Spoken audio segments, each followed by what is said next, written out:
जय माता के प्रिय भक्तों, देवी सप्तशती अध्याय 4। इंद्र आदि देवताओं द्वारा देवी की स्तुति। महर्षि मेधा बोले, देवी ने जब पराक्रमी दुरात्मा महिषासुर को मार गिराया और असुरों की सेना को मार गिराया, तब इंद्र आदि समस्त देवता अपने सिर तथा शरीर को झुकाकर भगवती की स्तुति करने लगे। जिस देवी ने अपनी शक्ति से यह जगत व्याप्त किया है और जो संपूर्ण देवताओं तथा महर्षियों की पूजनीय है, उस अंबिका को हम भक्ति पूर्वक नमस्कार करते हैं। वह हम सबका कल्याण करे। जिस अतुल प्रभाव और बल का वर्णन भगवान विष्णु, शंकर और ब्रह्मा जी भी नहीं कर सके, वही चंडिका देवी इस संपूर्ण जगत का पालन करे और अशुभ भय का नाश करे। पुण्य आत्माओं के घरों में तुम स्वयं लक्ष्मी रूप हो और पापियों के घरों में तुम अलक्ष्मी रूप हो। सतकुल में उत्पन्न होने वालों के लिए तुम लज्जा रूप होकर उनके घरों में निवास करती हो। हम दुर्गा भगवती को नमस्कार करते हैं। हे देवी, इस विश्व का पालन करो। हे देवी, हम तुम्हारे अचिंतन्य रूप का किस प्रकार वर्णन करें। असुरों का नाश करने वाले भारी पराक्रम तथा समस्त देवताओं और दैत्यों के विषयों में जो तुम्हारे पवित्र चरित्र हैं, उनका हम किस प्रकार वर्णन करें। हे देवी, त्रिगुणात्मका होने पर भी तुम संपूर्ण जगत की उत्पत्ति का कारण हो। हे देवी, भगवान विष्णु, शंकर आदि किसी भी देवता ने तुम्हारा पार नहीं पाया। तुम सबकी आश्रय हो। यह संपूर्ण जगत तुम्हारा ही अंश रूप है, क्योंकि तुम सबकी आदिभूत प्रकृति हो। हे देवी, तुम्हारे जिस नाम के उच्चारण से संपूर्ण यज्ञों में सब देवता तृप्ति लाभ करते हैं, वह स्वाहा तुम ही हो। इसके अतिरिक्त तुम पितरों की तृप्ति का कारण हो, इसलिए सब आपको स्वधा कहते हैं। हे देवी, वह विद्या जो मोक्ष को देने वाली है, जो अचिंतन्य महाज्ञान स्वरूपा है, तत्वों के सार को वश करने वाले, संपूर्ण दोषों को दूर करने वाले, मोक्ष की इच्छा वाले मुनिजन जिसका अभ्यास करते हैं, वह तुम ही हो। तुम वाणी रूप हो और दोष रहित ऋग तथा यजुर्वेदों की एवं उद्गीत और सुंदर पदों के पाठ वाले सामवेद की आश्रय रूप हो। तुम भगवती हो। इस विश्व की उत्पत्ति एवं पालन के लिए तुम वार्ता के रूप में प्रकट हुई हो। तुम संपूर्ण संसार की पीड़ा हरने वाली हो। हे देवी, जिससे सारे शास्त्रों को जाना जाता है, वह मेधा शक्ति तुम ही हो। दुर्गम भव सागर से पार करने वाली नौका भी तुम ही हो। लक्ष्मी रूप से विष्णु भगवान के हृदय में निवास करने वाली और भगवान महादेव द्वारा सम्मानित गौरी तुम ही हो। मंद मुस्कान वाले, निर्मल पूर्ण चंद्र बिंब के समान और उत्तम सुवर्ण की मनोहर कांति से कर्मणीय तुम्हारे मुख को देखकर भी महिषासुर क्रोध में भर गया। यह बड़े आश्चर्य की बात है।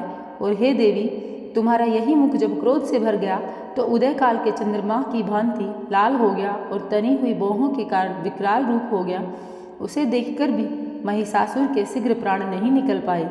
यह बड़े आश्चर्य की बात है। आपके कुपित मुख के दर्शन करके भला कौन जीवित रह सकता है। हे देवी, तुम हमारे कल्याण के लिए प्रसन्न हो। आपके प्रसन्न होने से इस जगत का अभ्युदय होता है। जब आप क्रुद्ध हो जाती हैं, कितने ही कुलों का सर्वनाश हो जाता है। यह हमने अभी अभी जाना है कि जब तुमने महिषासुर की बहुत बड़ी सेना को देखते ही देखते मार दिया। हे देवी, सदा अभ्युदय प्रताप देने वाली तुम जिस पर प्रसन्न हो जाती हो, वह देश में सम्मानित होते हैं। उनके धन यश की वृद्धि होती है।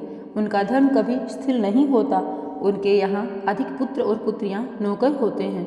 हे देवी, तुम्हारी कृपा से ही धर्मात्मा पुरुष प्रतिदिन श्रद्धापूर्वक यज्ञ करता है और धर्मानुकूल आचरण करता है। उसके प्रभाव से स्वर्ग लोक में जाता है, क्योंकि तुम तीनों लोकों में मनवांछित फल देने वाली हो। हे माँ दुर्गे, तुम स्मरण करने पर संपूर्ण जीवों के भय नष्ट कर देती हो। स्थिर चित्त वालों के द्वारा चिंतन करने पर उन्हें और अत्यंत मंगल देती हो। हे दारिद्र्य दुख नाशिनी देवी, तुम्हारे सिवा दूसरा कौन है। तुम्हारा चित्त सदा दूसरों के उपकार में लगा रहता है। हे देवी, तुम शत्रुओं को इसलिए मारती हो कि उनके मारने से दूसरों को सुख मिलता है। वह चाहे नरक में जाने के लिए चिरकाल तक पाप करते रहे हों, किंतु तुम्हारे साथ युद्ध करके सीधे स्वर्ग को जाते हैं, इसलिए तुम उनका वध करती हो। हे देवी, क्या तुम दृष्टिपात मात्र से समस्त असुरों को भस्म नहीं कर सकती। अवश्य ही कर सकती हो, किंतु तुम्हारा शत्रुओं को शस्त्रों के द्वारा मारना इसलिए है कि शस्त्रों के द्वारा मरकर वे स्वर्ग को जावें। इस तरह से हे देवी, उन शत्रुओं के प्रति भी तुम्हारा विचार उत्तम है। हे देवी, तुम्हारे उग्र खड्ग की चमक से और त्रिशूल की नोक की कांति की किरणों से असुरों की आंखें फूट नहीं गई। उसका कारण यह था कि वे किरणों से शोभायमान तुम्हारे चंद्रमा के समान आनंद प्रदान करने वाले सुंदर मुख को देख रहे थे। हे देवी, तुम्हारा सील बुरे वृत्तांत को दूर करने वाला है और सबसे अधिक तुम्हारा रूप है, जो न तो चिंतन में आ सकता, न ही जिसकी दूसरों से कभी तुलना ही हो सकती है। तुम्हारा बल व पराक्रम शत्रुओं को नाश करने वाला है। इस तरह तुमने शत्रुओं पर भी दया प्रकट की है। हे देवी, तुम्हारे बल की किसी के साथ बराबरी नहीं की जा सकती। शत्रुओं को भय देने वाला इतना सुंदर रूप भी भला किसी का है?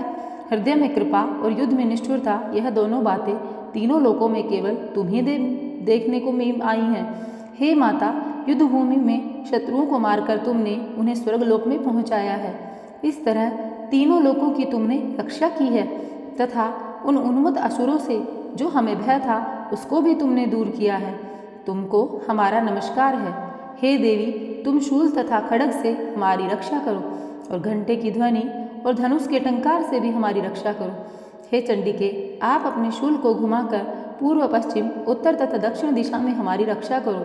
तीनों लोकों में जो तुम्हारे सौम्य रूप तथा घोर रूप है उनसे हमारी रक्षा करो तथा इस पृथ्वी की रक्षा करो। हे अंबिके, आपके कर पल्लवों में जो खड्ग, शूल और गदा आदि शस्त्र शोभा पा रहे हैं उनसे हमारी रक्षा करो।